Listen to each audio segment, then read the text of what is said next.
I didn't put it on the right stuff. Okay, yeah, now they should be able to hear you. Okay. We're almost there, guys. You might want to be careful with that because it's going to reverb into. We're almost there, guys. That's the last thing you need. Yeah, because... It sounds like she's.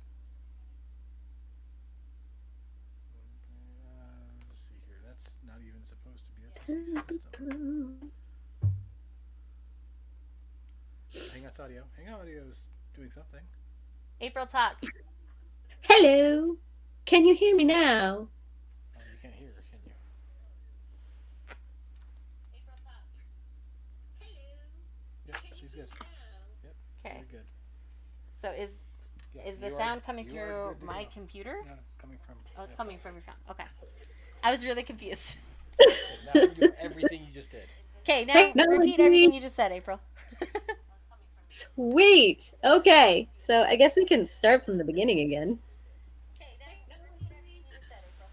But now I can't hear April. Crap. Hold on. Sing Okay, a little talk song. to me again. Hello. This is my face. It is a very pretty Okay, face. now I can hear you. Okay, we're good. These headphones are a little funky. So, yes. Okay, now we're really ready. Start over. Okay. Basically, we didn't like this book. Mm-hmm. Yeah, so we were before when we were talking to ourselves and just kind of miming at all of you, we were talking about Firebird by Mercedes Lackey. It is a retelling of the Firebird mythology in Russian folklore. Mm-hmm. And it's a phoenix like creature, and so I was really super excited to get into this because Russian folklore has kind of attracted me after we of course have buddy read the whole Winter Night Trilogy. Yeah. we buddy read all of that, and so going into this I was super excited about that. I really liked seeing all those little pieces of Russian folklore and all the mentions of that in the building up of all of that belief system. But the way this book comes at women and the way the main character just wants to Ilya acts towards women and his desire to bed every single woman he meets, or as many women as he possibly can. I struggled through this read so much, and it ate at me that to a point where I wasn't enjoying it as much as I wanted to. Yeah, this one was definitely a slog. This one, like, feels like when we read 96 Words for Love, where I, like, sat down and devoted just a chunk of time and just read through the whole thing, almost kind of sped read it because I was just annoyed. And it's not like when we read like A Curse So Dark and Lonely. I think that's been my favorite that we've done so far this year, where I wanted agreed. to savor that read. I took intensive and copious notes. This book did not draw me to do that. It's like, okay, I just want to read this and kind of get it over with because I'm not enjoying it very much. Yeah, I pretty much like anger highlighted things, which isn't a good place to be at when you're reading a book. But yeah, no. Yeah. And then you started talking about the family dynamic. Yeah, because the family was toxic AF. Like, it was so bad. And my husband's family kind of has this somewhat toxic dynamic to it. And so a lot of what was going on with the family really hit close to home. Just like the manipulation and the expectations and the back and forth. It was just insane to me. It was just so much. It was beyond okay. Yeah, because it's kind of interesting because me and my husband, we have been binge watching all of the Law and Order SVU episodes because we're weird like that. But paralleling that to that TV show, the whole time I was watching Ilya continue on his life with his family, the whole time I could think was like, this boy has some serious like Stockholm syndrome. Right? It because he's justifying everything his family does to him, and at the same time, he's making it all his fault. Right, which is just so wrong on so many levels. This boy didn't do nearly the stuff that they say he did. I mean, Right. he's not a perfect character. He's still very flawed in many ways, and I'm sure a lot of that has to do with his upbringing. But it was still like just not okay. Mm-hmm. So yeah, that's in quick sum up how we felt about Firebird by Mercedes Lackey. Oh, Love the gosh. author. Love the writing style. Did not like the story. No, this story was not as good as most of the ones we've read this year. Mm-mm. I would even say Brightly Burning was better than this one. Yeah, I can see that. Like, story wise, I enjoyed that story much more than I enjoyed Mhm. Firebird. I wouldn't say the writing was better, but the story was better.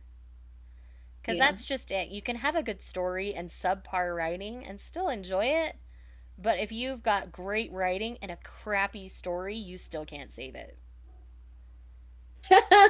Yes, I'm sorry. I'm just reading the comments. Oh. I need to laugh at you, Shay. But yes, I wore my geeky Doctor Who shirt today because Yay I for was Doctor going to Who. hang out with all of the geeks. So I thought it was appropriate.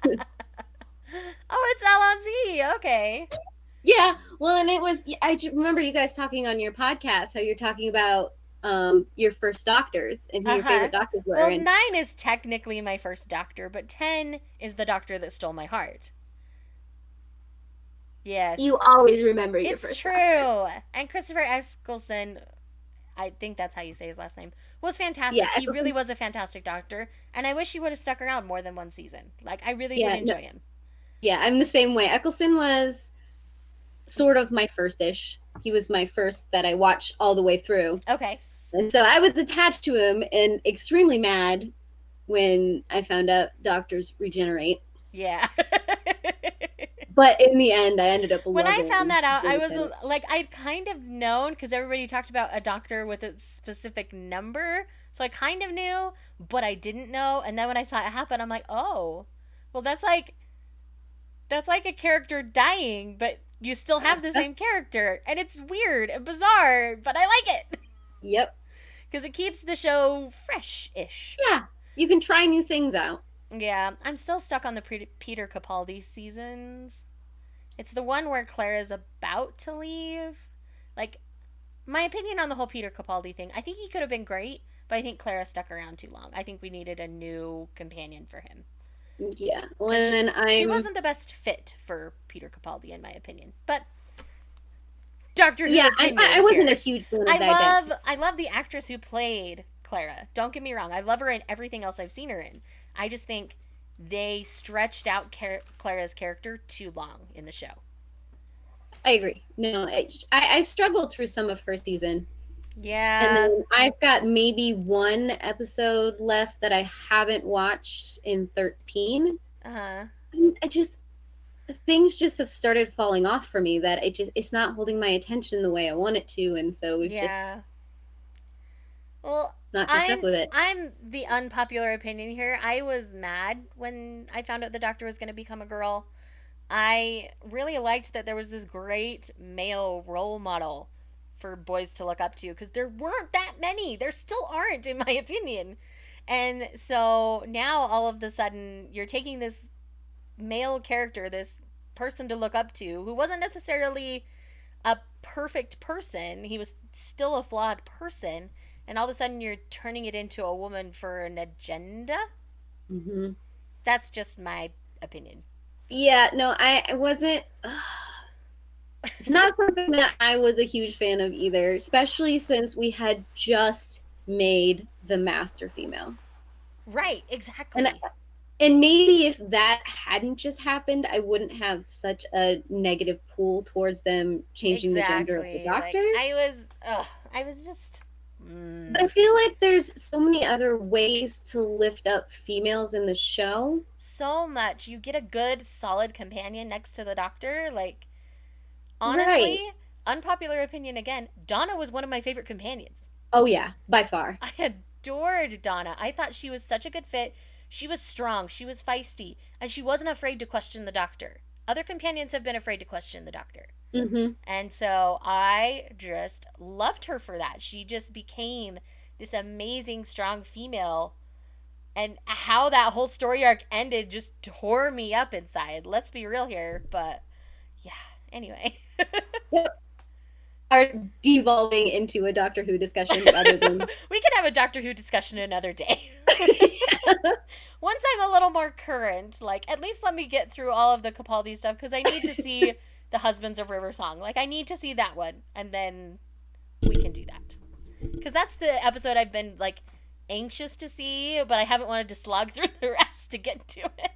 Yeah, I'm so mean. I'm not a huge River Song person. No, if I'm you don't love honest. River? I love her as an actress, like, outside of Doctor Who, and I think that's a lot of my love for her. Yeah, when she was very first introduced into the Whoverse, I instantly did not like her. Oh, really? And so I've held on to that grudge. But, you know, and I agree with Alonzi that Billy was fantastic. Oh, yeah. But yeah, anyways. So when it comes to our June book, we actually haven't sat down and decided yet. So you guys can help us decide. There are a couple that have been kind of like in the forefront of my brain. I took a picture because I was going to send it to April to talk about it. And then I forgot because I'm a space cadet. So let me pull that You've up only real got a fast. few things going on right now. Oh, I only have like a readathon that's just taken over my entire existence. Let's see here. Where's it hiding? Okay, so I've got 4 on my shelf that I'm really wanting to get to. So we've got Last of Her Name by Jessica Corey, which is an Anastasia retelling. Mm-hmm. The Beast's Heart by Leif Shallcross, which is a Beauty and the Beast retelling. The Blood Spell by C.J. Redwine, which I believe is a Cinderella retelling. And then Sherwood by Megan Spooner, which is a Robin Hood retelling. I'm going to vote for Sherwood. Okay, let's do Sherwood. Because that's definitely like high on my list. So those are my top 4 retellings on my shelf right now. So well, and it's kind of a little bit away from the fairy tales and more into. Yeah. So yeah, I agree, and Sherwood. your husband agrees on Sherwood. He just popped into the comments here. So yes, Sherwood it is. So Sherwood by Megan Spooner. If I had easy access to it from my TBR shelf that's right here, I would grab it, but I don't. It's like down and in the corner. So oh man, it's a giggle fest today. I'm sorry guys. This is not my best streaming self, but it is my real self. So we can at least it's live. It's live. It's genuine. So yes, the live show will be on April's channel next month, and that one will be the last Sunday of June. Which is the 30th, I believe. That sounds about right. Let me double look at my calendar because I've got my phone in my face. Yes, the 30th. So you've got 5 weeks to read it. It's a little bit longer of a retelling. It's a little chunkier than the last couple, so giving people 5 weeks is good. Free. And then I will pick the August book for sure, because that's my birthday month. But we've got lots of stuff, and if you guys ever have like retellings, even if it's just like a reimagining of a TV show you want us to like add into the mix here, always let us know in the comments or DM either one of us. I'm sure we would love to know what you guys have on your radars too, because we're only 2 humans. Like, we can only have our radar on so much. I mean, I try really hard to seek out new ones all the time, but yeah. Only aware of so much going on at once. Exactly. I can only spend so much time doing research for my releases on my radar video every month. It takes me like 2 hours or more to do all the research for those videos. Then I have to film it. And then I have to edit it. And when I edit it, I have to input all the digital images of everything I talk about. June, it's going to be 32 titles. It's going to be a bear to edit. Holy fudge. Yeah. So like I say, they're a bear to research and they're a bear to edit, but they are really, they're some of my videos that I'm most proud of. Since I guess we didn't discuss the book very much, how about a Q&A? If you guys have questions for us, put it in the comments. Weird. Ask us things. So, what are your favorite videos to make, April? I've always been curious. Oh, my favorite videos. Because you make such a wide variety of your content. I'm always Right. curious what your favorites to make are. I think my favorite are probably my creative videos. So things like my story and coloring videos, Mm-hmm. or like how to read with a cat that I Uh-huh. did years ago. That was such a fun video. I remember it. Right? I I think think about it it's all the time, actually. I've been tempted to do something similar. well, and I was thinking about doing an update on the differences between reading with a cat and reading with a dog. Oh, that would be amazing. I mean, I don't know how well the nakeds will, you Or you know. could always just do like reading with the hellhounds because they tend to not leave you alone. Oh, tell You me could about always it. just Most do of the one time they're just like, with those two. oh, So fun. Your husband liked that one too. But yeah, so that's some of my favorite content. The releases on my radar, and then my new favorite one I've been doing recently are my manga first impressions. They're mm, shorter videos, but I get to stretch myself a little bit because I actually do a voiceover for them, and those are the only videos I do voiceover for. The rest I just kind of record live, and it's my weird organic self, and that's that. But yeah, those no. ones I actually like script out and plan out and have to, film all the imaging of the volume and whatever, and then I have to read the script and record it and splice it all together. It's just a fun, different thing for me where I still get to kind of stretch creatively, but it's not too outside my normal wheelhouse, if And I that makes really like sense. those videos too. Yeah, like I've thought about trying to do them longer, but to talk about a volume of manga and not spoil it is really hard. Hmm. Sometimes I feel like in those first impressions I end up spoiling them anyway. But that's usually if there's like a trigger or something like weird that not everybody's gonna like. I make sure to mention it so that those who wouldn't like those kind of things like will brush it over. Like my pink is overflowing. I adored that manga, but it's not gonna be for everybody because it's this girl being pervy. Not everybody's gonna enjoy Right. that. I mean, she gets nosebleeds, and it's because she likes guys in white dress shirts, which happens to be something that I find very attractive. Not to that extent, of course, but it's something that I really like. You And relate so to it. I relate to it. It's just a very extreme version of what I like. So, anyway, that's just kind of something that I've been really enjoying. So, how has your panelathon been going? I know you Um, haven't read too much the last couple days because you wanted to get Firebird finished, but right. and I saw So you it's read the Buffy stuff. I did. I think let's see. I've read all of my free comic books that I picked up, Mm-hmm. and then I managed to do the Pink Power Ranger volume. I saw that. Saw the picture. Really like that one. Mm-hmm. And then Darker Shade of Magic, the Prince of Steel Yeah. volume. How did you That feel was- about that? I've heard like back and forth things. Well, okay, so I liked it. Okay. But it was hard to tell which character was what at time because the illustrations were so dark. Gotcha. I've heard the art style is most people struggle. It's not the story, it's the art. Yeah, so the color palette for the comic is it's a very red and black and grungy kind of style. Mm-hmm. And because a lot of people have similar skin tones, they've got the darker skin tones because it is about Yeah. them, and then their hairstyles are similar. So I'm like, wait, Who's which who? one is this character again? I'm like, I can't keep you all straight. You're all starting to look the same. Gotcha. And I felt bad about it, Of especially since course. some of them are male and some of them are female.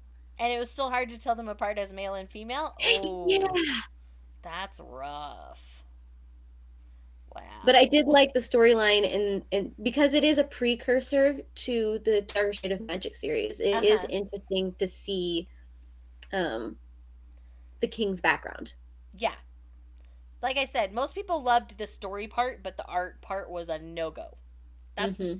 that's the biggest consistent thing I've heard, is that the art wasn't a great choice. But a lot of people would say that about White Sand as well, where I don't mind the art style in White Sand. Yeah, no, I mean, I like the art style in White Sand. I mean, except for when they switched art styles. Yeah, that one chapter, I'm like, why couldn't you have waited till the next volume if you're going to change it? Come on. Right? One Instead of just chapter? like tacking it on there. Or, at that point, go back and redo them all. Like, I was so annoyed. Ugh. But I am looking forward to Volume 3, which will be out later this year. I think it's Yep. August or September. It's something like that. I Yeah, double I checked think- because originally I had seen it was going to come out in June. So I wanted to make sure I wasn't missing it. So when I was doing all my recent research for my video, I double checked to make sure I didn't miss anything. So Yep. and it got no, pushed that's back. one of the ones I pre-ordered. And that's the other thing, is I can say something in a video and 2 days later the publication date changes. Like recently with the volume of manga, Sweetness and Lightning, the last volume of it. Like the series ends with this volume, which I'm so sad about. But anyways, that's a story for another day. The publisher's website has 2 different dates. It has like this Tuesday, and the following Tuesday. So I'm like, well, which is it? That's The confusing. publisher has both. What's going on here? That's one frustrating thing. Oh, I could get into a whole thing about manga publishers and my frustrations with them. But that's, again, another story for another day. So, for those of you who didn't hear, this is just a quick little PSA for me. Steve has retired from doing live streams with me. So, I am currently taking requests for people to do streams with, where it's kind of like what we do here, where we kind of pick one thing and talk about it. But it can obviously be anything. It can be just a book, demographic in general, or manga, or whatever. I've had mostly manga people sign up so far. So if you're bookish and still want to do a live stream just with me, you're more than welcome to. Maybe down the road, April and I will look at bringing in like a guest person, like a guest co-host for these, monthly book club books that we do. But for now, yeah. we're good just being the two of us. But down the road, we might invite somebody along if they really, would enjoy it with us. I don't think anybody fangirls about retellings as much as you and I do, though. That I've seen, at least. Yeah, We're a little crazy. extreme that way, but that's okay. That's why we're friends. But yeah, so I think that's it for this stream, because apparently you guys don't have questions for us. So we'll wrap this one here, keep it nice and short. Sorry for the technical difficulties in the beginning, but that's what happens when I have like the weirdest weekend ever. So anyways, guys, thank you for watching. We'll see you guys in the next one.